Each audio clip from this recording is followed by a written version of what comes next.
லக்ஷ்மீநாத சமாரம்பாம் நாதயாமன மத்தியமாம் அஸ்மதாச்சாரிய பரியந்தாம் வந்தே குரு பரம்பராம். நமஸ்காரம். ஸ்ரீ ஆண்டாள் ரங்கமன்னார் திருவடிகளே சரணம். இன்னைக்கு திருப்பாவை 27ஆம் நாள் பாசுரம். கூடாரை வெல்லும் சீர் கோவிந்தா உந்தன்னை பாடி பறை கொண்டு யாம் பெறும் சம்மானம் நாடு புகழும் பரிசினால் நன்றாக சூடகமே தோள்வளையே தோடே செவிப்பூவே பாடகமே என்றனைய பல்கலனும் யாமணிவோம் ஆடை உடுப்போம் அதன் பின்னே பால் சோறு மூட நெய் பெய்து முழங்கை வழிவார கூடியிருந்து குளிர்ந்தேலோர் எம்பாவாய். நேற்றைய தினம் பாசுரத்துல ஆண்டாள் பெருமாள் இடத்துல பிரார்த்தனை பண்ணி பறை போன்ற இந்த நோன்பிற்கு தேவையான மற்ற உபகரணங்களை எல்லாத்தையும் பெற்றுக்கொண்டாள். இன்றைய பாசுரத்துல ஆண்டாள் கண்ணனை இவா அடைஞ்சுட்டா, கண்ணனை இவா சந்திச்சுட்டா. இவாளுடைய பிரார்த்தனையே கண்ணனை அனுபவிக்கணும், கண்ணனோட சேரணும் அப்படிங்கிறது தான். இந்த நோன்பு அப்படிங்கிறதே அதற்கான ஒரு வியாஜம் தான். மழைக்காக நோன்பு இருக்கிற மாதிரி இருந்து கிருஷ்ணானுபவத்தை பெற வேண்டும் அப்படின்னு தான் நோன்பு இருந்தா. அதனால நோன்பு முடிக்க போறோம், அதனால எங்களுக்கு சம்பாவனை வேணும்னு ஆண்டாள் பெருமாள் இடத்துல பிரார்த்தனை பண்றா. இத்தனை நாள் முதல் பாசுரத்துல ஆண்டாள் சொல்லியிருந்தா, முதல் 5 பாசுரங்களுக்குள்ள நெய் உண்ணோம், பால் உண்ணோம், மையிட்டெழுதோம், மலரிட்டு நாம் முடியோம் அப்படின்னா. நாங்கள் பால் நெய் அதெல்லாம் சேர்த்துக்க போறதில்ல, கண்களுக்கு மை எழுதிக்க போறதில்ல, கூந்தல்ல மலர்கள் சூட்டிக்க போறதில்ல அப்படின்னா. இதெல்லாம் எதனால அப்படின்னா, இத்தனை நாள் கண்ணனை பிரிஞ்சு இருந்தா, அதனால எந்த அலங்காரமும் வேண்டாம், எந்த போக வஸ்துக்களும் எங்களுக்கு வேண்டாம் அப்படின்னு இருந்தா. இப்போ கண்ணனை அடைஞ்சாச்சு.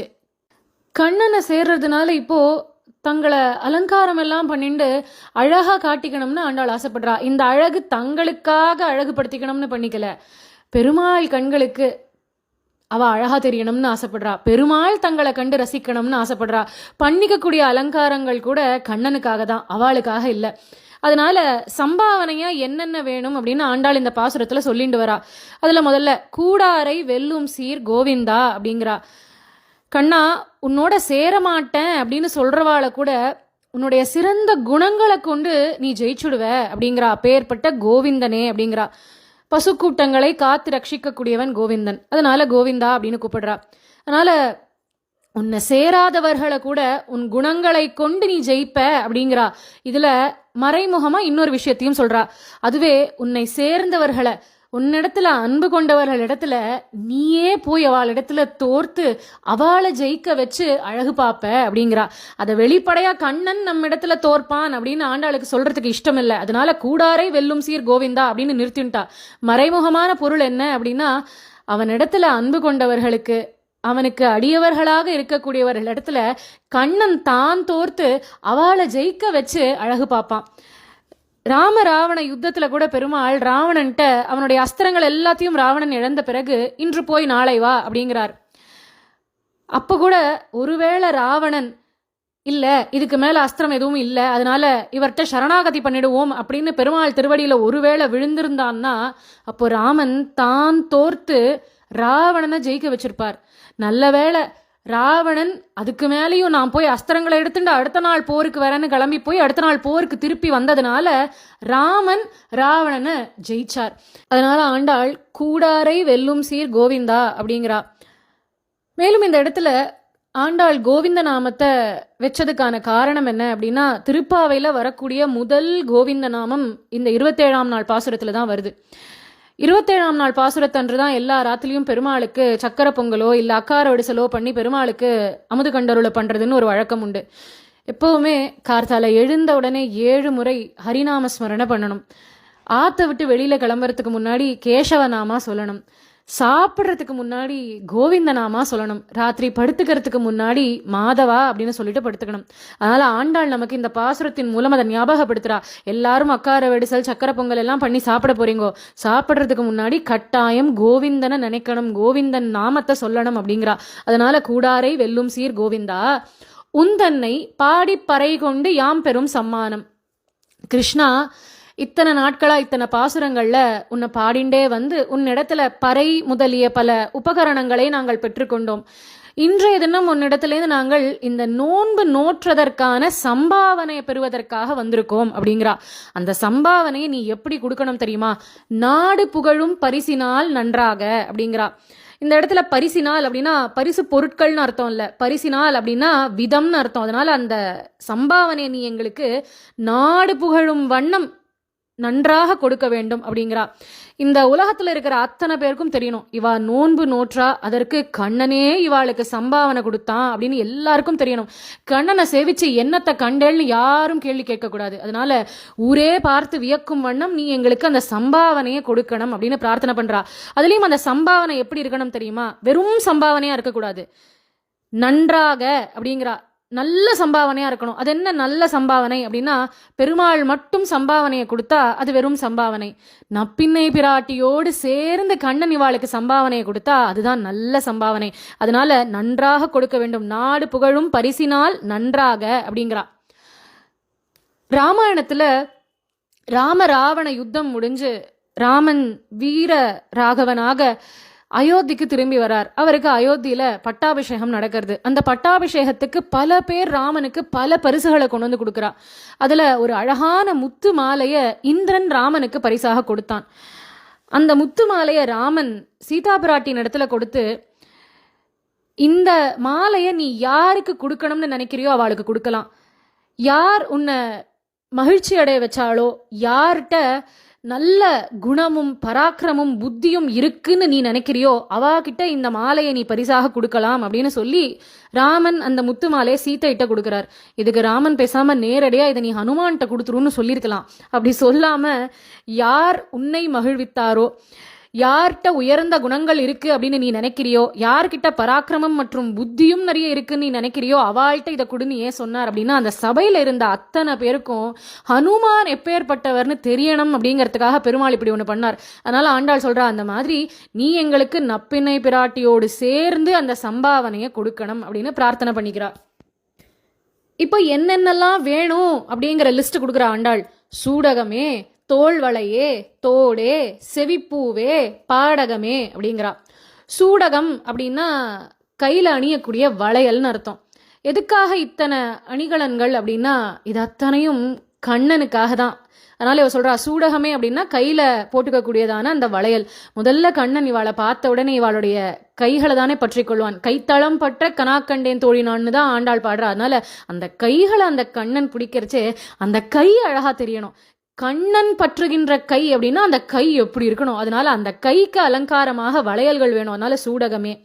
தோல் வளையே, இவா கையை பிடிச்ச கண்ணன் அடுத்து இவாளை ஆலிங்கனம் பண்ணிக்க போறான். அதனால அவன் கண்கள் அப்போ இவாளுடைய தோள்கள்ல படும் இல்லையா? அதனால அந்த தோளுக்கு அழகு சேர்ப்பதற்காக தோல் வளை வேணும். எதுக்காக அப்படின்னா, அந்த தோல் பார்க்கறதுக்கு வெறுமை இருக்கக்கூடாது. அந்த தோல் மேல அந்த தோல் வளை இருந்ததுன்னா கண்ணனுடைய கண் பார்வைக்கு அது அழகா இருக்கும். அதனால தோல் வளை. அடுத்து தோடு. ஆலிங்கனம் பண்ணிக்கிறச்சே பெருமாளினுடைய திருமுகமானது இவாளுடைய காது பக்கத்துல இருக்கும். அதனால அந்த காதை அழகா காட்டுவதற்காக காதுக்கு தோடு வேணும். அதுக்கப்புறம் அவ காது பக்கத்துல கண்ணனுடைய திருமுகம் இருக்கும் இல்லையா? அதனால அழகான சுகந்தம் வீசணும். அதனால காதுக்கு மேல செவிப்பூ வேணும். இதெல்லாத்தையும் கேட்டா ஆண்டாள். இப்போ அன்பின் மிகுதியால இவாளோட கண்ணன் சந்தோஷமா இருக்கிற அந்த சமயத்துல அவளுடைய கால்களை கண்ணன் பிடிப்பானா. அதனால அந்த காலுக்கு அழகு சேர்ப்பதற்காக பாடகம் வேண்டும் அப்படிங்கிறா. பாடகம் அப்படின்னா பாத கடகம், காலில் அணியக்கூடியதான ஒரு அணிகலன். அதனால இவ்வாறாக இத்தனை அணிகலன்களுமே கண்ணன் பார்த்து ரசிக்கிறதுக்காக தான் ஆண்டாள் கேட்கிறா. தன்னை அழகுபடுத்திக்கணும்னு அவள் கேட்கல. இதை தவிர வேற அணிகலன்களையும் அவள் கேட்கல. அதனால இந்த இடத்துல ஒரே ஒரு வித்தியாசம் இருக்கு. சூடகம், தோள்வளை, தோடு, செவிப்பூ, பாடகம் அப்படின்னு ஆண்டாள் நிறுத்தல. சூடகமே, தோள்வளையே, தோடே, செவிப்பூவே, பாடகமே அப்படிங்கிறா. எல்லாத்துலயும் ஒரு ஏகாரம் போடுறா. அதுக்கு என்ன அர்த்தம் அப்படின்னா, கண்ணா நீயே எங்களுக்கு சூடகம் போன்றவன், நீயே எங்களுக்கு தோள்வளை போன்றவன். அதாவது இந்த விழிச்சொல்னு சொல்வா இல்லையா தமிழ்ல, அதாவது என் கண்ணே, என் மணியே, என் கண்ணே நீதான் அப்படின்னு சொல்லுவோம் இல்லையா? அந்த மாதிரி என் சூடகமே நீதான், என் தோள்வளையே நீதான், என் தோடே நீதான், என் செவிப்பூவும் என் பாடகமும் அத்தனையும் நீதான் கண்ணா. எங்களுக்கு தோடாக, தோள்வளையாக, சூடகமாக, செவிப்பூவாக, பாடகமாக அத்தனையுமாக எங்களுக்கு எங்கள் கண்ணனே வேணும், நீதான் எங்களுக்கு வேணும்னு ஆண்டாள் இந்த இடத்துல பிரார்த்தனை பண்ணிக்கிறா. அதுக்காக எல்லாத்துக்கூடையும் ஒரு ஏகாரம் போட்டுட்டே வரா. மேலும் சொல்றா, என்றனைய பல்கலனும் யாம் அணிவோம். இந்த மாதிரி பல ஆபரணங்களை நாங்கள் சூட்டிக்கொள்வோம். ஏன்னா நாங்க அவ்வளோ சந்தோஷத்துல இருக்கோம். எங்கள் கண்ணனை அடையக்கூடியதான அந்த சந்தோஷத்துல இருக்கோம். எங்கள் கண்ணன் எங்களை பார்த்து ரசிக்கணும். அதனால எல்லா அணிகலன்களையும் நாங்கள் அணிந்து கொள்வோம் அப்படிங்கிறா. அதுக்கப்புறமா சொல்றா, ஆடை உடுப்போம், அதன் பின்னே பால் சோறு மூட நெய் பெய்து அப்படிங்கிறா. அழகான ஆடைகளை அணிந்து கொள்வோம். அதுக்கப்புறம் இதுக்கு முன்னாடி சொல்லியிருக்கோம், நெய் உண்ணோம், பால் உண்ணோம் அப்படின்னு.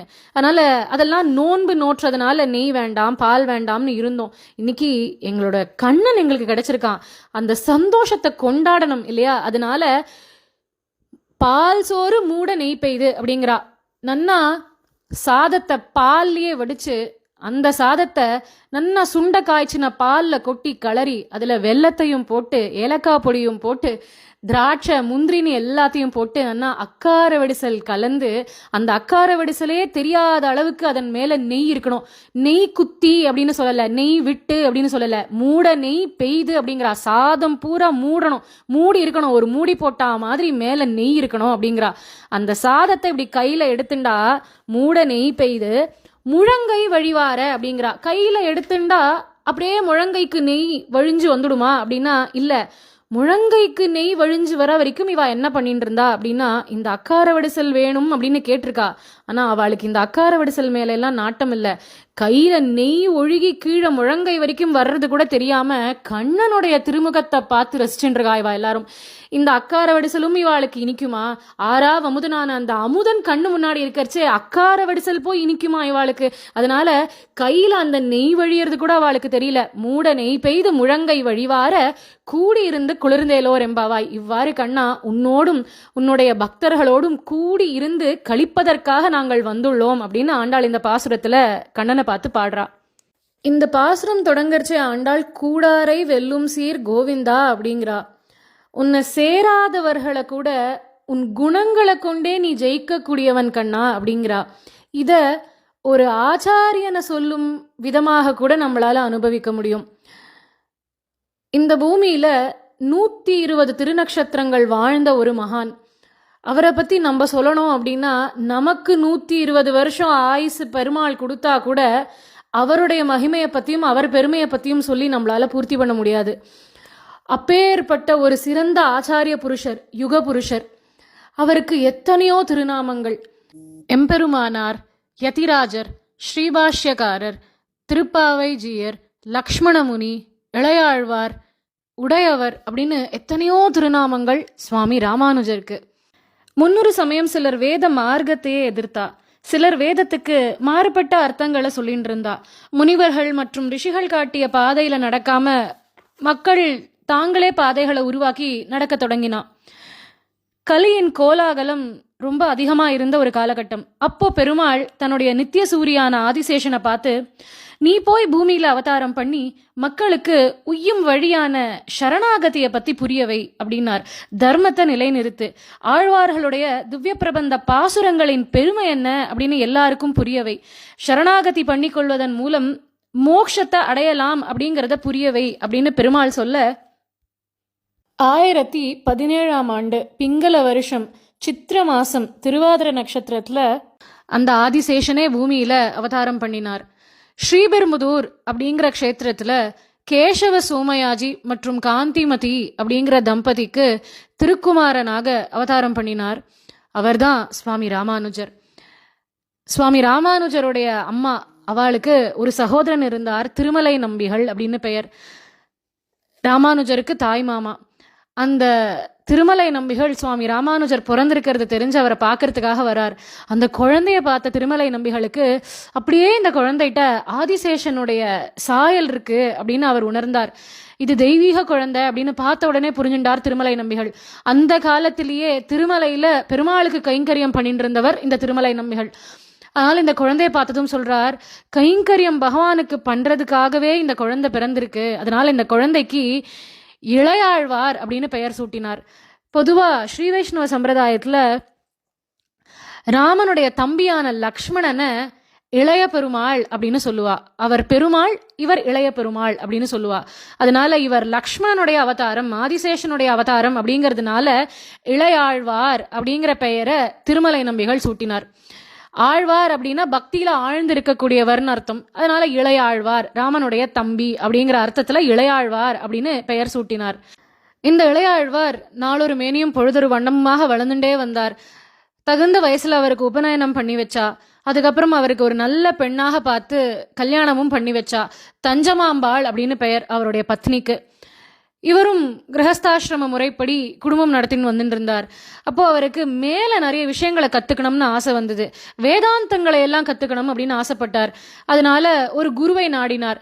அப்போ காஞ்சிபுரம் பக்கத்துல திருப்புட்குழி அப்படிங்கிற அந்த க்ஷேத்திரத்துல யாதவ பிரகாசர் அப்படின்னு ஒரு குரு இருந்தார்.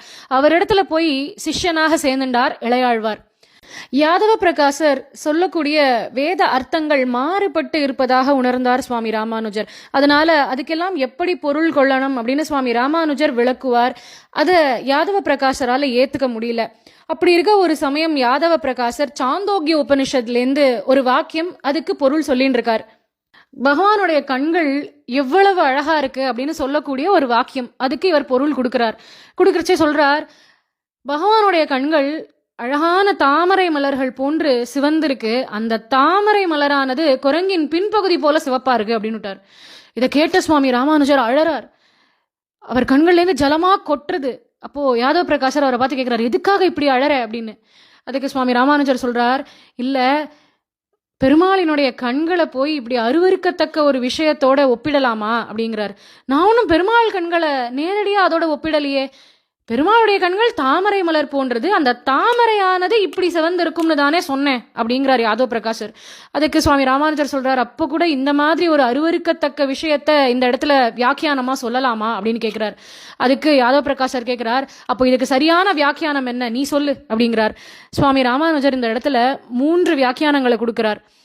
அதை எப்படி இன்டர்பிரட் பண்ணிக்கலாம் அப்படின்னு 3 வகையா சொல்றார். அதுல முதல் விஷயம், பகவானுடைய கண்கள் அழகான ஒரு குளத்துல ஒரு தடாகத்துல பூத்த தாமரை மலர்கள் போன்றது அப்படின்னு சொல்லலாம் அப்படிங்கிறார். அதாவது பெருமாளினுடைய திருமேனியே ஒரு தடாகம் போன்றது, அந்த தடாகத்துல 2 தாமரை பூத்தா எப்படி இருக்குமோ அந்த மாதிரி இருக்கான் அவனுடைய கண்கள், அந்த தாமரை மலர்ந்தாப்புல இருக்கு பெருமாளுடைய கண்கள் அப்படிங்கிறது முதல் அர்த்தம். 2வது வியாக்கியானம் என்ன கொடுக்கிறார் அப்படின்னா, தண்டோடு கூடிய வாடாத தாமரை அப்படின்னு அந்த வாக்கியத்துக்கு ஒரு பொருள் கொள்ளலாம். அதனால தண்டோடு கூடிய தாமரை எப்படி வாடவே வாடாதோ அந்த மாதிரி பெருமாளினுடைய கண்கள் அப்படிங்கிறது வாடவே வாடாத அழகான தாமரை மலர் போன்றது அப்படிங்கிறது. 3வது விளக்கம் என்ன அப்படின்னா, சூரியனால் மலர்த்தப்படும் தாமரை அப்படின்னு அதுக்கு 3வதாகவும் ஒரு பொருள் கொள்ளலாம். இப்படி அந்த சூரியனுடைய கிரணங்கள் பட்டு ஒரு தாமரை மொட்டு அழகா மலருமோ அந்த மாதிரி பகவானுடைய கண்கள் அவன் அப்படி மூடி திறக்கறச்சே சூரியனால் அலர்த்தப்படும் தாமரை மலர் போல அழகா இருக்கும் அப்படின்னு 3 வியாக்கியானங்களை கொடுத்தார் சுவாமி ராமானுஜர். இதை கேட்ட யாதவ பிரகாஷருக்கு சந்தோஷம் ஏற்படல, அவர் மேல பொறாம தான் ஏற்பட்டது, கோபம் வந்தது. இவன் என்ன நம்மளையே திருத்தறானே அப்படின்னு அவருக்கு கோபம். அதனால சீக்கிரத்திலேயே ஒரு காசி யாத்திரை இவா எல்லாரும் கிளம்பி போறா. அந்த காசி யாத்திரைக்கு போறச்சே யாதவ பிரகாசர் மற்றும் அவருடைய சீடர்கள் எல்லாரும் போறா. அதுல ராமானுஜரை கங்கையில தள்ளி கொன்னுடணும் அப்படின்னு திட்டம் தீட்டினார் யாதவ பிரகாசர். அப்படி இருக்க அவ விந்திய மலை அடிவாரத்துக்கு வந்து சேர்ந்தா, இவா அத்தனை பேரும் கோஷ்டியா. அப்போ ராமானுஜருக்கு ஒரு தம்பி உண்டு, சித்தி புள்ள, அவருக்கு கோவிந்தன் அப்படின்னு பெயர். அவரும் யாதவ பிரகாசர் இடத்திலேயே தான் சீடராக இருக்கார். அந்த கோவிந்தன் ராமானுஜர்கிட்ட வந்து சொல்றார், இந்த மாதிரி உங்களை அழிக்கணும்னு திட்டம் தீட்டிருக்கா, எப்படியாவது தப்பிச்சு போயிடுங்கோ இங்கேருந்து அப்படின்னு. அப்போ அந்த விந்திய மலை பகுதியிலேருந்து ராமானுஜர் கிளம்பி ஏதோ ஒரு காட்டு பகுதி வழியா வந்துட்டு இருக்கார். வழி தெரியல, காஞ்சிபுரம் வரணும் அவர். அப்போ அவருக்கு வழிகாட்டணும் அப்படிங்கிறதுக்காக காஞ்சி பேரருளாளனும் பெருந்தேவி தாயாரும் ஒரு வேடுவன் மற்றும் வேடுவச்சியாக அந்த காட்டுக்கு வரா. சுவாமி ராமானுஜர் கேட்கிறார், நீங்க 2 பேரும் எங்க போகணும் அப்படின்னு. நாங்க 2 பேரும் காஞ்சிபுரம் போகணும் அப்படிங்கிறாவா. சுவாமி ராமானுஜர் சொல்றார், அடியேனும் காஞ்சிபுரம் தான் போகணும், வழி தெரியல அப்படின்னு. அவ சொல்றா, எங்களோடய வாங்கோ, நாங்க அங்கதானே போறோம் அப்படின்னு. அதனால 3 பேரும் நடக்க தொடங்குறா. அப்போ அந்த வேடு வச்சு சுவாமி ராமானுஜர்கிட்ட கேட்கிறா, ஏதாவது கதைகள் சொல்லிட்டு வாங்களேன், நடக்கிற களைப்பு தெரியாம இருக்கும் அப்படின்னு. அப்போ சுவாமி ராமானுஜர் தனக்கு தெரிஞ்ச ராமாயணத்தை அங்க சொல்லிண்டே வரார். சொல்லிண்டே 3 பேரும் நடக்கிறா. இப்படி இளைய பெருமாளின் அவதாரமாக, லக்ஷ்மணனுடைய அவதாரமாக தோன்றிய சுவாமி ராமானுஜர் ராமாயணத்தை சொல்ல அந்த ராமனும் சீத்தையுமே அந்த கதையை கேட்டுண்டே நடந்துட்டு வரா. அப்போ பொழுது சாஞ்சுடுத்து, இரவு பொழுது. அதனால இதுக்கு மேல எங்கேயும் நடந்து போக முடியாதுங்கிறதுனால ஒரு மரத்தடியில 3 பேரும் அன்றைய இரவு பொழுதை கழிக்கலாம் அப்படின்னு முடிவு பண்ணான். அப்போ அந்த வேடு வச்சு அந்த வேடுவன்ட்ட கேட்குறா, ரொம்ப தாகமா இருக்கு, எங்க எந்தாவது ஜலம் கொண்டு வாங்களேன் அப்படின்னு. அதுக்கு அந்த வேடுவன் சொல்றார், ராத்திரி ஆயிடுத்து, இத்தனை நாளைக்கு மேல காட்டுல சுத்தி திரியறதெல்லாம் நல்லதே இல்லை, மிருகங்கள் ஏதாவது வந்து அடிச்சுடுத்துனா என்ன பண்ணுறது, அதனால கார்த்தால வரைக்கும் பொறுத்துக்கோ, கார்த்தால பார்த்துக்கலாம் அப்படிங்கிறார். ராமானுஜருக்கு ரொம்ப கஷ்டமாக போய்டுறது. நமக்கு வழித்துணையாக வந்துட்டு இருக்கா, அவ பாவம் தீர்த்தம் வேணும்னு கேட்குறா, கொடுக்க முடியலையேன்னு ரொம்ப கஷ்டப்படுறார். ராத்திரியெல்லாம் அவருக்கு உறக்கமே வரல. பொழுது விடியறது பார்த்தா பக்கத்துலேயே ஒரு கிணறு இருக்குது. ராமானுஜர் கிடுகிடுன்னு அந்த கிணத்துல போய் மொண்டு இந்த வேடு வச்சுக்கு தீர்த்தத்தை கொடுத்தார். சாப்பிட்டா, இன்னும் கேட்டா, மொண்டு திருப்பியும் கொடுத்தார். சாப்பிட்டா, இன்னும் கேட்டா, திருப்பியும் மொண்டு கொடுத்தார். சாப்பிட்டா, இன்னும் கேட்டா, திருப்பியும் போய் மொண்டுண்டு வந்து பார்த்தா அந்த வேடு வச்சியும் காணும், அந்த வேடுவனையும் காணும். சுத்தி ஒரே ஜன நடமாட்டமா இருக்கு. ஏதோ ஒரு வீதியில நின்றுட்டு இருக்கார் சுவாமி ராமானுஜர். அப்போ பக்கத்துல போறவா கிட்ட கேட்கிறாரு, இது என்ன இடம் அப்படின்னு. என்னது இது, அதோ பெருமாளினுடைய கோவில் விமானம் தெரியலையா உங்களுக்கு, காஞ்சிபுரத்துல நின்றுட்டு இருக்கேங்கோ, இது காஞ்சிபுரம் அப்படிங்கிறா. சுவாமி ராமானுஜர் காஞ்சிபுரத்துல சாலை கிணறுலேருந்து தான் ஜலத்தை மொண்டு அந்த வேடு வச்சுக்கு கொடுத்துருக்கார். ஒரே ராத்திரியில விந்தியமலை பகுதியிலேருந்து காஞ்சிபுரத்துக்கே வந்துட்டார் சுவாமி ராமானுஜர். அப்போதான் அவருக்கு புரியறது, தன் கூட வந்தது அந்த பெருந்தேவி தாயாரும் வரதராஜ பெருமாளும் தான் அப்படின்னு. அன்னிலேருந்து அந்த சாலை கிணற்றிலேருந்து தினமும் தீர்த்தம் ஒன்று போய் பெருமாளுக்கு கொடுத்து தீர்த்த கைங்கரியம் பண்ணிட்டு இருந்தார் சுவாமி ராமானுஜர். மறுபுறம் யாதவ பிரகாசர் தன்னுடைய காசி யாத்திரையை முடிச்சுட்டு திருப்பி காஞ்சிபுரம் வரார். அவர் நினைச்சுட்டு இருக்கார் சுவாமி ராமானுஜர் எங்கேயோ காட்டுல காணாமல் போயிட்டார் அப்படின்னு. வந்து பார்த்தா காஞ்சிபுரத்துல இருக்கார் சுவாமி ராமானுஜர். அதனால ராமானுஜர்கிட்ட கேட்கிறார், எங்கேயோ காட்டுல காணாமலே போனியேப்பா, இப்ப எப்படி காஞ்சிபுரம் வந்த அப்படின்னு.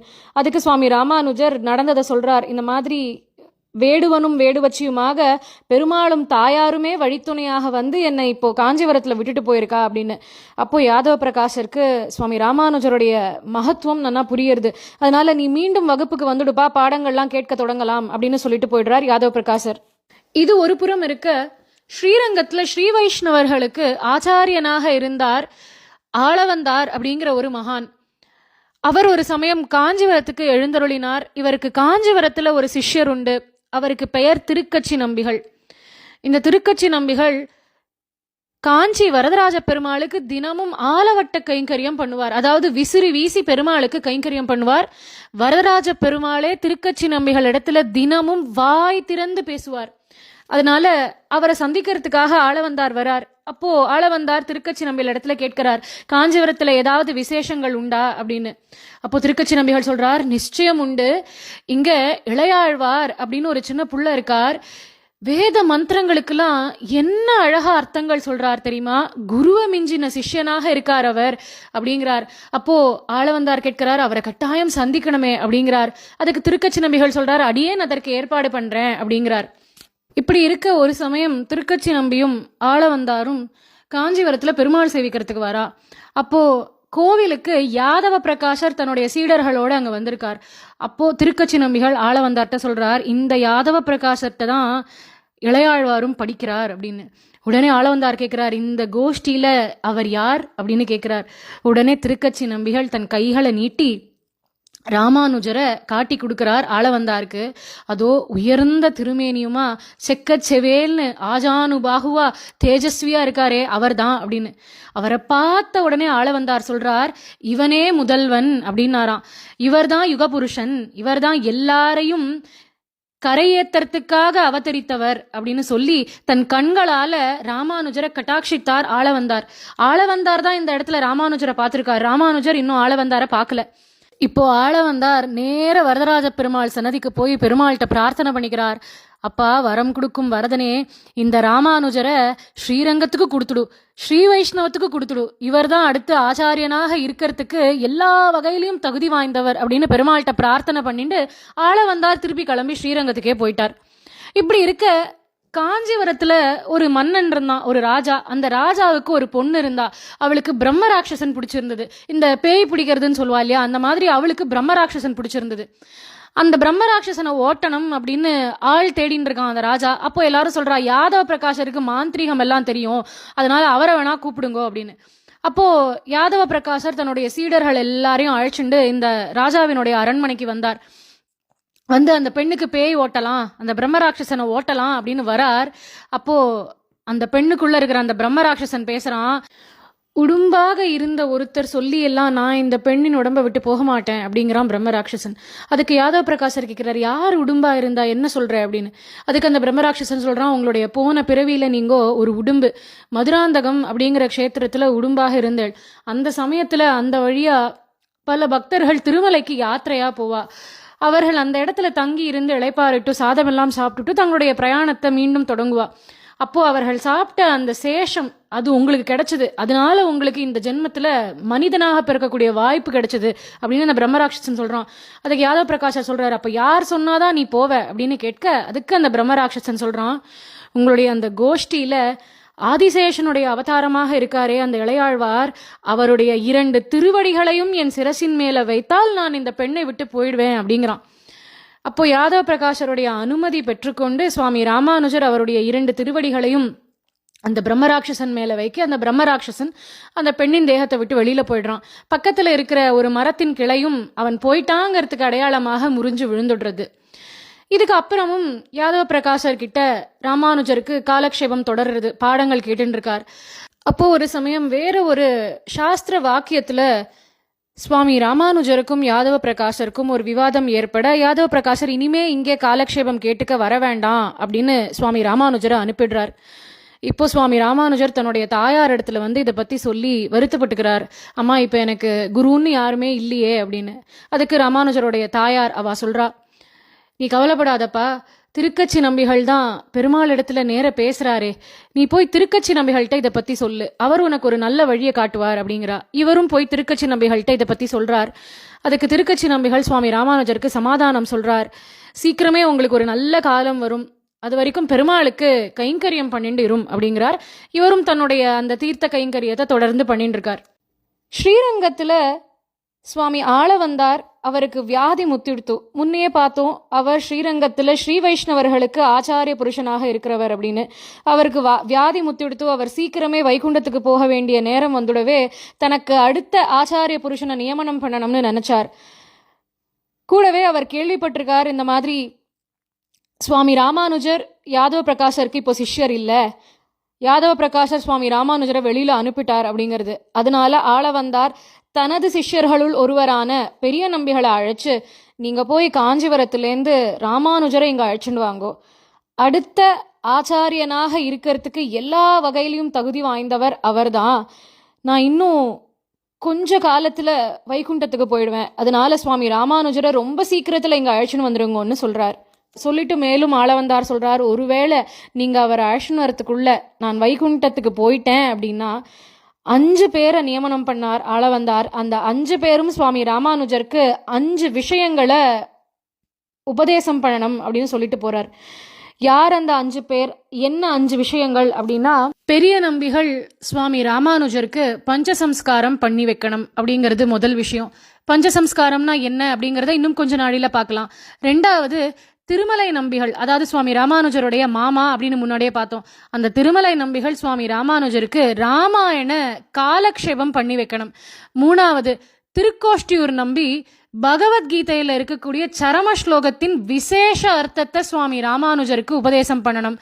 4வது, திருமாலையாண்டான் அப்படிங்கிறவர் நம்மாழ்வாரினுடைய திருவாய்மொழி பாசுரங்கள் 1000 பாசுரங்கள், அந்த 1000 பாசுரங்களுக்கு விளக்கத்தை அவர் கொடுக்கணும். 5வது, ஆழ்வார் திருவரங்க பெருமாள் அரையர் அப்படிங்கிறவர் சுவாமி ராமானுஜருக்கு மீதமுள்ள 3000 பாசுரங்கள், 4000 திவ்ய பிரபந்த பாசுரங்கள், அதுல 1000 திருவாய்மொழி பாசுரங்கள், அந்த 1000 பாசுரங்களுக்கு வியாக்கியானத்தை திருமாலையாண்டான் சொல்லணும்னு சொல்லிட்டார். அதனால மிச்சம் இருக்கிறது 3000 பாசுரங்கள் இல்லையா. அந்த 3000 பாசுரங்களுக்கு ஆழ்வார் திருவரங்க பெருமாள் அரையர் அப்படிங்கிறவர் சுவாமி ராமானுஜருக்கு விளக்கங்களை கொடுக்கணும் அப்படின்னு இந்த 5 பேரை இந்த 5 உபதேசங்களை வழங்கும்படி சொல்லிட்டு ஆள வந்தார் பெரிய நம்பிய காஞ்சிபுரத்துக்கு அனுப்பி வைக்கிறார், போய் ராமானுஜரை அழைச்சிட்டு வாங்கன்னு. பெரிய நம்பிகளும் சீக்கிரமே காஞ்சிபுரம் வந்தார். வந்து சுவாமி ராமானுஜரை அழைச்சிட்டு திரும்பியும் ஸ்ரீரங்கம் வரார். வந்து பார்த்தா சுவாமி ராமானுஜர் வரத்துக்குள்ள ஆள வந்தார் பெருமாள் திருவடி அடைஞ்சிட்டார். இப்போ ராமானுஜருக்கு ரொம்ப கஷ்டமா போய்டுறது. இருந்திருந்து ஆச்சாரியனை சேவிக்கலாம்னு அங்கேருந்து ஓடி வந்தா அவருடைய திருமுக தரிசனம் கூட கிடைக்கல. அதுக்குள்ள சுவாமி ஆள வந்தார் பெருமாள் திருவடி அடைஞ்சிட்டாரே அப்படின்னு. அப்போ கூட இருக்கிறவாள்லாம் சொல்றா, நீங்க வருத்தப்படாதேங்கோ, நீங்க வேணா ஆளவந்தாரை தரிசிக்க முடியாம போச்சே தவிர, ஆளவந்தார் முன்பே அவருடைய அருட்பார்வையால உங்களுக்கு அனுகிரகம் பண்ணிட்டார், உங்களை முன்பே அவர் காஞ்சிபுரத்துல பார்த்திருக்கார் அப்படின்னு எல்லாரும் சொல்றா. அப்போ சுவாமி ராமானுஜர் ரொம்ப வருத்தப்படுறார். அப்போ அவர் ஒரு விஷயத்தை கவனிக்கிறார். ஆளவந்தாருடைய கையில 3 விரல்கள் மடங்கி இருக்கிறத சுவாமி ராமானுஜர் கவனிச்சார். அப்போ அங்க இருந்தவாள்கிட்ட விசாரிக்கிறார், அவருடைய கைகள் எப்பவுமே அப்படிதான் இருக்குமா அந்த 3 விரல்கள் அப்படின்னு. இல்லையே, அந்த மாதிரி எல்லாம் இருக்காதே, இது ஏதோ புதுசா இருக்கே அப்படின்னு அவள்லாம் பாக்குறா. அப்போ சுவாமி ராமானுஜர் மற்றவாளை கேட்கிறார், அவருக்கு ஏதாவது நிறைவேறாத ஆசைகள்னு இருக்கா அப்படின்னு. அப்போ ஆளவந்தாருடைய சிஷ்யர்கள் சுவாமி ராமானுஜர்கிட்ட சொல்றா, அவர் 3 விஷயங்கள் பண்ணணும்னு ஆசைப்பட்டார். அதுல ஒண்ணு, வியாசர் உபனிஷத்தை விளக்கறதுக்காக பிரம்மசூத்திரம் எழுதியிருக்கார். அந்த வியாசருடைய பிரம்மசூத்திரத்துக்கு போதாயனர் அப்படிங்கிற ஒரு முனிவர் விளக்க உரையும் எழுதியிருக்கார். அந்த போதாயனருடைய விளக்க உரைய அடிப்படையாக கொண்டு பிரம்மசூத்திரத்துக்கு ஒரு விளக்க உரை எழுதணும் அப்படின்னு அவருடைய முதல் ஆசை. 2வது ஆசை, நம்மாழ்வாரோட 1000 திருவாய்மொழி பாசுரங்களுக்கு ஒரு விளக்க உரை உருவாகணும், அதையும் நம்மாழ்வாரினுடைய திருநாமத்தையே தனது பெயராக கொண்ட ஒரு சீடர் அதை இயற்றணும் அப்படிங்கிறது அவருடைய 2வது ஆசை. 3வது ஆசை, விஷ்ணு புராணத்தை வழங்கிய பராசர முனிவர் மற்றும் மகாபாரதத்தை தொகுத்து வழங்கிய வியாச முனிவர், இவா 2 பேருடைய பெயர்களையும் தங்களது பெயர்களாக கொண்ட 2 ஆச்சாரிய புருஷர்கள் உருவாகணும் அப்படிங்கிறது அவருடைய 3வது ஆசை. இந்த 3 ஆசைகள் தான் அவருக்கு நிறைவேறல அப்படின்னு அங்க இருக்கிற சிஷ்யர்கள் எல்லாம் சொல்றா. இதை கேட்ட சுவாமி ராமானுஜர் ஆளவந்தாரினுடைய அந்த 3 ஆசைகளையும் அடியேன் நிறைவேற்றி வைக்க போறேன் அப்படின்னு ஒரு சபதம் பண்ணார். உடனே ஆளவந்தார் கைகள்ல மடங்கி இருந்த அந்த 3 விரல்களும் நிமிர்ந்தன. இப்போ ரொம்ப துக்கத்தோட ஸ்ரீரங்கத்திலேருந்து கிளம்பி திருப்பியும் காஞ்சிபுரத்துக்கே வந்துட்டார் சுவாமி ராமானுஜர். காஞ்சிபுரம் வந்து வழக்கம் போல திருக்கச்சி நம்பிகளுக்கு கைங்கரியங்களை எல்லாம் பண்ணிட்டு இருந்தார். அப்போ ஒரு சமயம் இவருக்கு ஒரு ஆசை தோணித்து. ரொம்ப பகவான் இடத்துல பக்தி கொண்ட இந்த அடியவர்கள் இருக்கா இல்லையா, அவ சாப்பிட்டது போக மிச்சம் இருக்கக்கூடிய அந்த பிரசாதம், அதை சாப்பிடக்கூடியது ஒரு பெரிய பாக்கியம், அந்த பாக்கியம் தனக்கு கிடைக்கணும்னு ஆசைப்பட்டார் சுவாமி ராமானுஜர். அதனால திருக்கச்சி நம்பிகளை தனது திருமாளிகைக்கு சாப்பிட்றதுக்காக சுவாமி ராமானுஜர் அழைச்சிருக்கார். திருக்கச்சி நம்பிகளும் ஒத்துனுட்டார், நான் வரேன், சாப்பிட்றதுக்கு வரேன் அப்படின்னு. அப்போ சுவாமி ராமானுஜரும் தனது பத்தினியான தஞ்சமாம்பாள்கிட்ட தளிகையெல்லாம் தயார் பண்ணி வைக்க சொன்னார். அவளும் தளிகையெல்லாம் பண்ணிட்டா. ஆனா கோவில் கைங்கரியத்தினால திருக்கச்சி நம்பிகளுக்கு கொஞ்சம் வரத்துக்கு காலதாமதம் ஆயிடுறது, சரியான நேரத்துக்கு ஆத்துக்கு வர முடியல. அப்போ சுவாமி ராமானுஜர் சொல்றார் மனைவியின் இடத்துல, நான் போய் பார்த்துட்டு வரேன், அவர் சாப்பிட வரேன்னார், எங்க இருக்காருன்னு தேடி அவரை நான் அழைச்சிட்டு வரேன் அப்படின்னு சுவாமி ராமானுஜர் கோவிலுக்கு போறார். ஒரு வாசல் வழியா இவர் நுழையிறார் திருக்கச்சி நம்பியை போய் தேடலாம்னு. திருக்கச்சி நம்பியோ இன்னொரு வாசல் வழியா வெளியில வந்துட்டார். அவர் நேர ராமானுஜருடைய ஆத்துக்கு வந்தார். அங்க ராமானுஜருடைய பத்னி இருக்கா. அவோ திருக்கச்சி நம்பிகளுக்கு சாதம் எல்லாம் சாதிச்சா. இவரும் சாப்பிட்டார், கிளம்பி போயிட்டார். இப்போ எல்லா இடத்துலயும் சுவாமி ராமானுஜர் தேடிட்டு ஆத்துக்கு கடைசியா வரார். வந்து பார்த்தா இவருடைய பத்னி அப்பதான் ஸ்நானம் பண்ணிட்டு வெளியில வரா. என்ன இந்த வேலைக்கு குளிச்சுட்டு வர அப்படின்னு கேட்கிறார். அதுக்கு அவ சொல்றா, ஆமா திருக்கச்சி நம்பிகள் வந்தார், அவருக்கு நான் சாதம் எல்லாம் சாதிச்சுட்டேன், அந்த தீட்டு போகணும்னு குளிச்சுட்டு வந்தேன் அப்படின்னா. ஏன்னா அவர் குலத்தால வைஷ்யர், இவாளோ அந்தணர்கள், அதனால அவருக்கு சாதம் போட்டதுனால குளிச்சேன் அப்படின்னா. அதை கேட்ட ராமானுஜருக்கு ரொம்ப கஷ்டமாயிடுத்து. இவர் என்ன ஆசையில் அவர் ஆத்துக்கு அழைச்சார் அப்படின்னா, திருக்கச்சி நம்பி சாப்பிட்ட அந்த பிரசாதம் தனக்கு கிடைக்கும், அதை தான் சாப்பிடணும், அந்த பாக்கியம் தனக்கு கிடைக்கணும்னு ஆசைப்பட்டு கூப்பிட்டார். ஆனா அவர் மனைவி இப்படி பண்ணிட்டான்னு தெரிஞ்ச உடனே அவருக்கு ரொம்ப மனசு கஷ்டமாயிடுத்து. எப்பேற்பட்ட மகானவர், அவர்கிட்ட போய் இப்படி குலபேதம் பார்த்துட்டியே அப்படின்னு ரொம்ப வருத்தப்படுறார் சுவாமி ராமானுஜர். வரதராஜ பெருமாளே நேர அவர்கிட்ட பேசுறான் அப்படின்னா அவர் எந்த குலம்னு பாக்குறது நமக்கு அவசியமா அப்படின்னு சுவாமி ராமானுஜர் கேட்கிறார். கேட்டுட்டு நேர திருக்கச்சி நம்பியை தேடி ஓடி வரார். வந்து இதெல்லாத்தையும் சொல்லி வருத்தப்படுறார் சுவாமி ராமானுஜர். மேலும் ராமானுஜர் திருக்கச்சி நம்பின இடத்துல ஒரு பிரார்த்தனை பண்றார். சுவாமி, அடியேனுக்கு மனசுல சில சந்தேகங்கள் இருக்கு, நீங்க தானே காஞ்சி பேரொருளாளன்ட்ட தினமும் நேர்லயே பேசுறீங்கோ, பெருமாள்கிட்ட என்னுடைய சந்தேகங்களுக்கு பதில் வாங்கி கொடுங்கோ அப்படின்னு பிரார்த்தனை பண்ணிக்கிறார் சுவாமி ராமானுஜர். திருக்கச்சி நம்பிகள் சுவாமி ராமானுஜர்கிட்ட உங்களோட சந்தேகங்கள் என்னன்னு கூட இன்னும் கேட்கல, ராமானுஜரும் சொல்லல. ஆனா நேர திருக்கச்சி நம்பிகள் வரதராஜ பெருமாள் இடத்துல போய், ராமானுஜர் மனசுல சில சந்தேகங்கள் இருக்கான், அதை நீதான் பெருமாளை தீர்த்து வைக்கணும் அப்படின்னு பிரார்த்தனை பண்ணிக்கிறார் திருக்கச்சி நம்பிகள். உடனே வரதராஜ பெருமாள் தனது திருவாய் மலர்ந்து திருக்கச்சி நம்பிகள்கிட்ட 6 விஷயங்களை சொல்றார். இதை அப்படியே போய் சுவாமி ராமானுஜர் கிட்ட சொல்லுங்கோ அப்படிங்கிறார். என்ன 6 விஷயம் அப்படின்னா, முதல் விஷயம் அகமேவ பரம் தத்துவம் அப்படிங்கிறார் பெருமாள், நான் தான் பரம்பொருள். 2வது தர்ஷனம் பேத ஏவச்ச, ஜீவாத்மாவும் பரமாத்மாவும் வேறுபட்டவர்கள் அப்படிங்கிறார். 3வது உபாயேஷு பிரபத்தி சியாத் அப்படிங்கிறார், இந்த ஜீவாத்மா பகவான் அடையணும், பகவான் திருவடியை அடையணும் அப்படின்னா அதுக்கு சரணாகதி பண்ணிக்கணும், பிரபத்தி பண்ணிக்கணும் அப்படின்னு 3வது விஷயம் சொல்றார். 4வது அந்திம ஸ்மிருதி வர்ஜனம் அப்படிங்கிறார், சரணாகதி பண்ணிண்டவன் ஒருவேளை அவனுடைய மரண தருவாயில என்ன நினைக்க முடியாட்டியும் நான் அவனை நினைச்சுப்பேன் அப்படின்னு பெருமாள் சொல்றார். 5வது தேகாவசானே முக்தி சியாத் அப்படிங்கிறார், சரணாகதி அப்படின்னு பண்ணிண்டவன் ஒருத்தன் தன் தேகத்தை விட்டு பிரியும் பொழுது, உயிரானது பிரியும் பொழுது அவன் மோட்சத்தை சென்று அடைவான் அப்படிங்கிறார் பெருமாள். 6வது பூர்ணாச்சாரியம் சமாஸ்ரயா அப்படிங்கிறார், ராமானுஜர் சீக்கிரமே போய் பெரிய நம்பிகள் கிட்ட சமாஸ்ரயணம் பண்ணிக்கணும் அப்படின்னு 6 விஷயங்களை திருக்கச்சி நம்பிகள் மூலமா சுவாமி ராமானுஜருக்கு தெரியப்படுத்தினார் பெருமாள். இதுல சமாஸ்ரயணம் அப்படிங்கிறது பலருக்கும் தெரிஞ்சிருக்கும், இருந்தாலும் தெரியாதவாளுக்காக இந்த விஷயம். ஒரு ஆச்சாரியன் பெருமாளினுடைய சின்னங்களான சங்கம் மற்றும் சக்கரத்தை நெருப்புல காய்ச்சி அந்த சங்க சக்கர பொறிகளை 2 தோள்களையும் இடுவா, அதுக்கு பேர் தான் சமாஸ்ரயணம். இவ்வாறாக இந்த 6 விஷயங்களையும் திருக்கச்சி நம்பிகள் சுவாமி ராமானுஜர்கிட்ட தெரிவிச்சார். உடனே சுவாமி ராமானுஜர் இப்பவே போய் பெரிய நம்பிகளை சந்திச்சு அவரிடத்துலேருந்து பஞ்சசம்ஸ்காரம் பண்ணிக்கணும் அப்படின்னு ஸ்ரீரங்கத்தை நோக்கி கிளம்பினார்.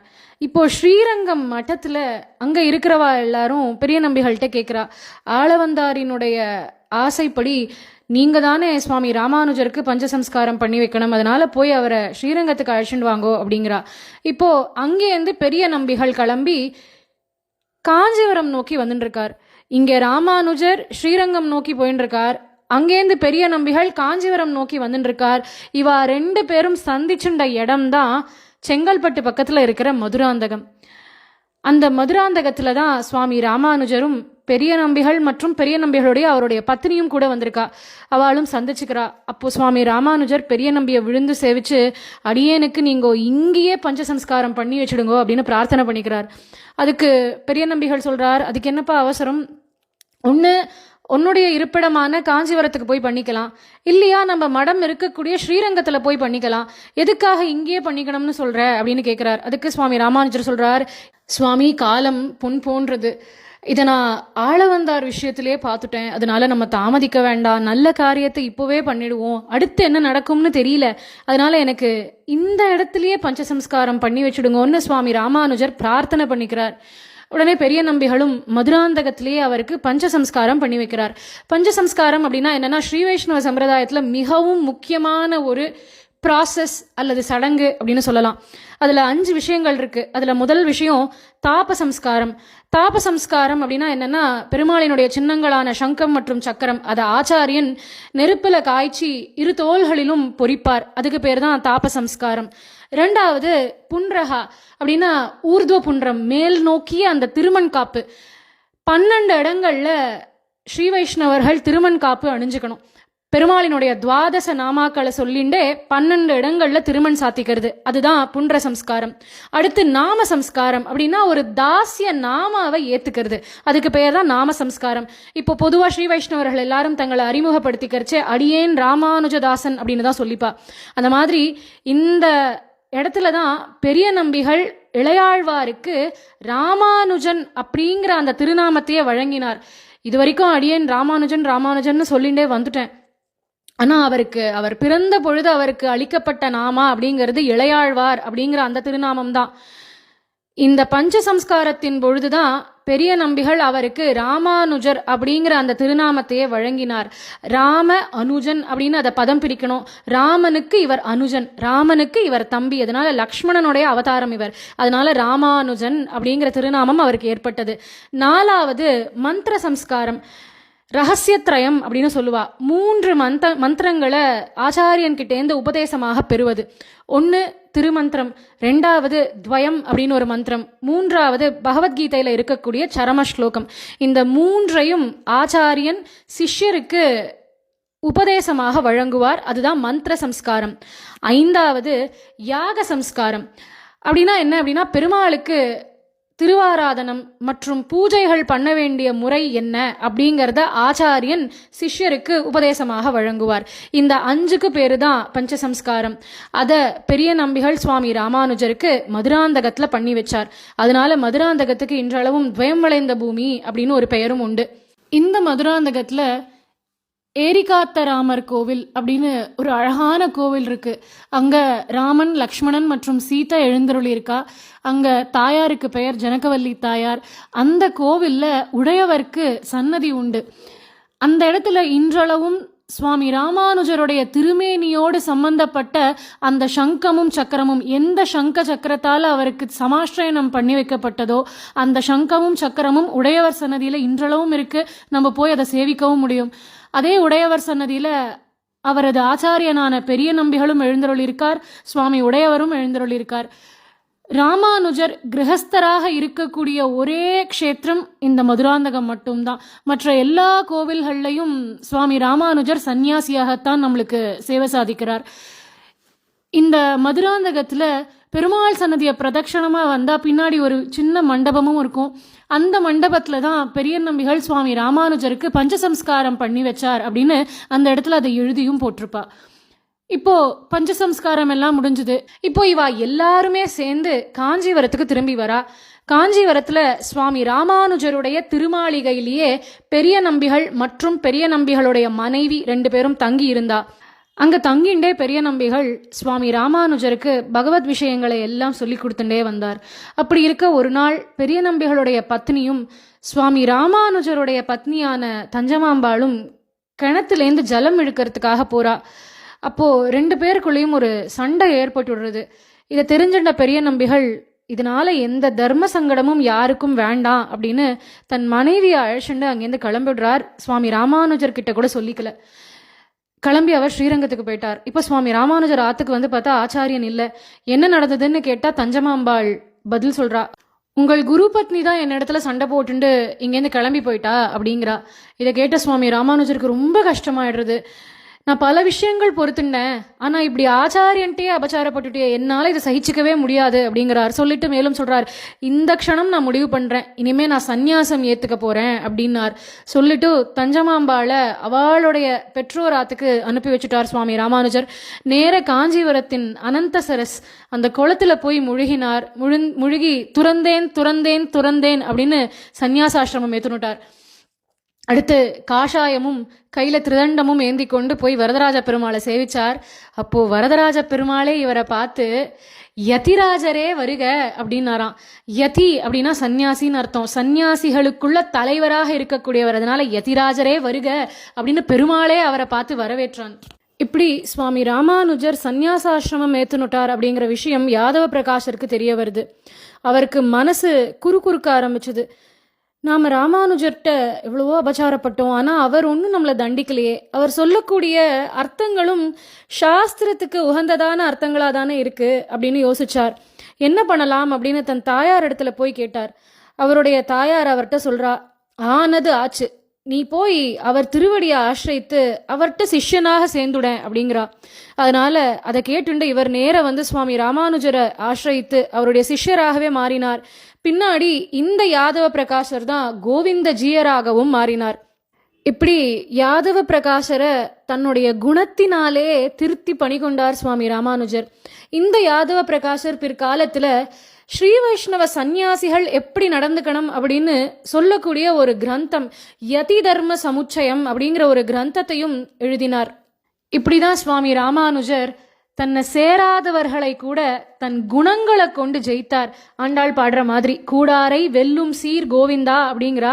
இந்த மாதிரி சுவாமி ராமானுஜர் தன்னுடைய குணங்களை கொண்டே தன்னை கொல்ல நினைச்சவரை கூட தன்னிடத்திலேயே சேர்த்துண்டார். ஒரு சமயம் சுவாமி ராமானுஜர் தன்னுடைய சிஷ்யர்களுக்கு ஆண்டாளுடைய நாறு நரும் பொழில் அப்படிங்கிற பாசுரத்துக்கு வியாக்கியானம் சொல்லிட்டு இருக்கார். அந்த பாசுரத்துல ஆண்டாள் பாடுறா, நாறு நரும் பொழில் மாலிருஞ்சோலை நம்பிக்கு நான் 100 தடாவில் வெண்ணெய் வாய் நேர்ந்து பராவி வைத்தேன், 100 தடா நிறைந்த அக்கார வடிசில் சொன்னேன் அப்படிங்கிறா. அதாவது பெருமாளுக்கு திருமாலிருஞ்சோலையில் இருக்கிற அழகர்கிட்ட ஆண்டாள் பிரார்த்தனை பண்ணிக்கிறா, பகவானே நான் உனக்கு 100 தடா வெண்ணையும் 100 தடா அக்கார வடிசலும் பண்ணி சமர்ப்பிக்க போறேன் அப்படின்னு பிரார்த்தனை பண்ணிண்டா. ஆனா அந்த பிரார்த்தனையை அவள் நிறைவேற்றுறதுக்கு முன்னாடியே ஆண்டாள் ரங்கநாதரை போய் சேர்ந்துட்டா. அதனால சுவாமி ராமானுஜர் அவள் சார்பில் அவள் பிரார்த்தனையை நிறைவேற்றி வைக்கணும்னு நினைச்சார். அதனால திருமாலிருஞ்சோலைக்கே போய் அங்க 100 தடா வெண்ணையும் 100 தடா அக்கார வடிசலும் பண்ணி திருமாலிருஞ்சோலை அழகருக்கு சுவாமி ராமானுஜர் சமர்ப்பித்தார். மேலும் நேர ஸ்ரீவில்லிபுத்தூர் வந்து ஆண்டாள் சன்னதிக்கு போய் அங்க அவளை சேவிச்சு, அம்மா உனக்கு இப்போ திருப்தியா அப்படின்னு கேட்கிறார். அதுக்கு ஆண்டாள் கர்ப்பகிரகத்திலேருந்து முன்னாடி நடந்து வந்து சுவாமி ராமானுஜரை பார்த்து சொல்றாளாம், நம் கோவில் அண்ணனோ அப்படிங்கிறா. என் அண்ணனா நீங்கள் அப்படின்னு கேட்கிறா ஆண்டாள். ஒரு அண்ணா தான் தன் தங்கைக்கு ஆசையா பார்த்து பார்த்து சீர்வரிசை எல்லாம் பண்ணுவார். அந்த பிரார்த்தனை நிறைவேறலன்னு சொல்லி என் சார்பில் என் பிரார்த்தனையை நிறைவேற்றி வச்சேளே என் அண்ணனோ நீங்கள் அப்படின்னு ஆண்டாளே கேட்கிறா. அதனாலதான் இன்றளவும் ஆண்டாளினுடைய வாழி திருநாமத்துல பெரும்புதூர் மாமுனிக்கு பின்னானாள் வாழியே அப்படின்னு வரும். ஆண்டாள் காலத்தால் ராமானுஜருக்கு முற்பட்டவள், ராமானுஜர் காலத்தால் ஆண்டாளுக்கு பிற்பட்டவர். அவளுக்கு அப்புறமா தான் இவருடைய அவதாரம். இருந்தாலும் அவள் அண்ணனோ அப்படின்னு கேட்டதுனால பெரும்புதூர் மாமுனிக்கு பின்னானாள் வாழியே அப்படின்னு வச்சிருக்கா. இவ்வாறாக சுவாமி ராமானுஜர் கூடாதவர்களை கூட தன் குணங்களை கொண்டு வென்றார். தன்னுடைய பக்தியை கொண்டு பெருமாள் மற்றும் தாயாரின் அன்பையும் வென்றார். இந்த பாசுரத்துல ஆண்டாள் கூடி இருந்து குளிர்ந்து அப்படின்னு சொல்றா. பகவான 4 பாகவதாளோட சேர்ந்து அனுபவிக்கிற ஆனந்தமே தனிதான் இல்லையா? அதனால அப்பேற்பட்ட சத்சங்கமும் பகவத் விஷயங்களை மேலும் நிறைய நம்ம அனுபவிக்கக்கூடிய அந்த வாய்ப்பையும் பெருமாள் தாயார் மற்றும் யதிராஜரே நமக்கு வழங்கணும் அப்படின்னு அவளிடத்திலேயே பிரார்த்திச்சுண்டு இதை பூர்த்தி பண்ணுவோம். நாளைய தினம் நாளைய பாசுரத்தை அனுபவிப்போம். ராதே கிருஷ்ணா.